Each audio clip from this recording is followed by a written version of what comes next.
तनो रहत छौरी तोहर चेहरा मलिन गे कैमरा छिए हाई फाई फोटो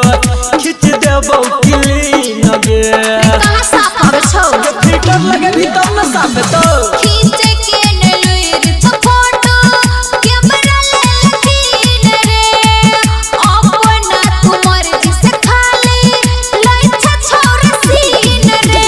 बन्नी सलक दर भंगा तक में नहीं छै हमर जोरा गे मधुबनी सलक दर भंगा तक में नहीं छै हमर जोरा गे